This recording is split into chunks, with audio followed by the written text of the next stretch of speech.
Hi, I'm Dr. Russell Friedman, and I'd like to show you a QSM3 correction and how we proceed with it. We won't show you the whole thing, but we'll show you partial of it.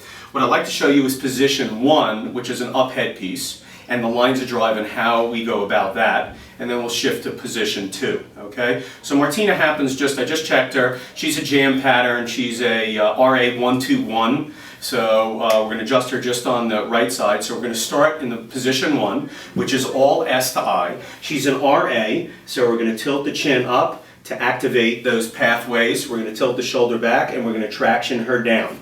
Okay? Her head is tensioned on this side, and its head is cephalically tilted upward. Why is that? Because we want to create tension on the downside. That's what this is doing. So the line of correction is S to I, which is that whole line up underneath coming around the skull and attaching over here, and us moving the myofascial envelope, releasing the myofascial envelope through the Golgi tendon organs is our goal today. So we're going S to I, and we're increasing tension on the tendon, bringing it to its functional limit, and release, release, release. And this is what Dr. Gregory talked about with resistant pathways. So we're going to come in, and what I'm going to do first is I always just check out the terrain. I just want to feel where the tension is. Now, where is the best mechanical advantage on an up head piece? It's below the center of gravity, because this is what we're doing, S to I. So we want to be below. All right, now that's where I'm going to end up, but I'm still going to check up high. And here's some resistant pathway right here.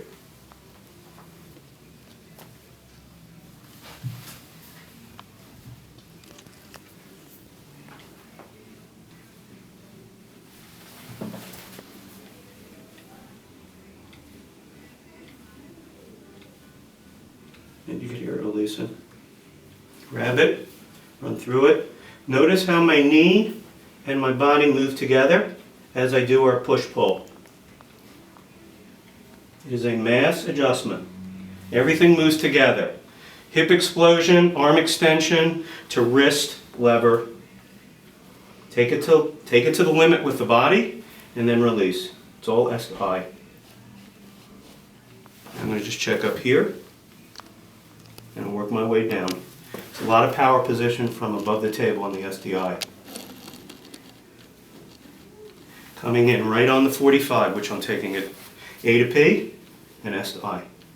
You see my wrist extension, radial deviation. And you can hear it moving. There it goes. Drop into it and release it. Now I'm going to check the posterior pathways on this side.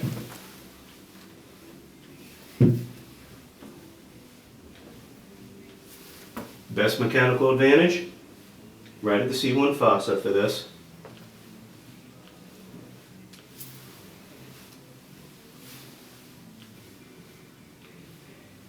Drop on it. Come in and drop on it. And release, using your mass, not your arms. And we're using a push-pull in this, not a pull. And not a push. It's a push-pull that allows maximum dynamic energy to be released and absorbed by the patient and not absorbed by the doctor. So now we're going to go into position 2, which is a down head piece. I'm going to take her to tension. All right, she's not at tension yet. There she goes to tension.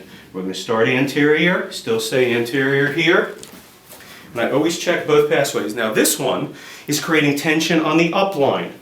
Okay, so we're going to attack all these pathways that go anterior, posterior, anterior on this upside, because we always want to release both sides of the pathways. We're going to come in. Where is the mechanical advantage here? Above the center of gravity, and that's where we're going to come. Start here. Always on a 45. So we take into account the I to S tension to release the Golgi tendon organ, to decompress the body, to integrate it, and also to take into account the rotational component.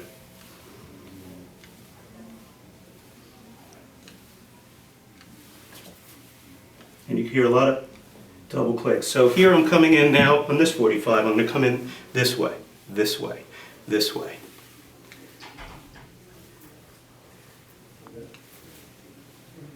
And stroke the head. Create some tension there. That's clear. I'm going to go back to here. And just come in and then light drop on it. Release it using your mass.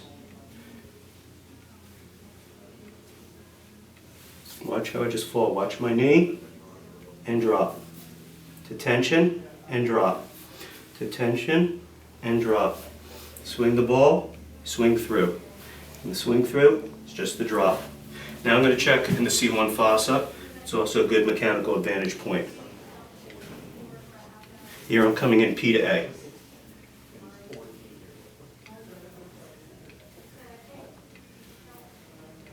There we go, all clear. Now I'm going to go back to position 1. Position 1 we did first to integrate. Position 2 we decompressed. Okay, we integrated so the body could support the other side when we put it up on center when we decompress. Now we're going to go back to position 1 because you had right weight and just make sure it's linear and clear. Always S to I on the 45. And clear. Lift. Great tension.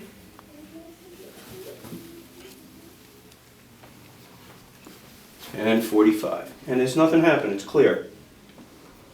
A little bit right here. Just on the posterior. Pin the head and lightly just release it. Pin the head and light drop. Swing through, create tension to GTO, body creates the last little mass, about 1/10 of a millimeter. Just that little body drop at the end. Knee moves with the body. Okay, so that's the lines of correction. So as a reminder, when we have a down head piece, we want I to S. We're going to stay with the rotational component. We're going to create tension in it. We're going to check 45s. The best mechanical advantage is above the center of gravity, which is above the lateral canthus, which is above the center of gravity, and it helps us with our mechanical advantage, which is called angular momentum.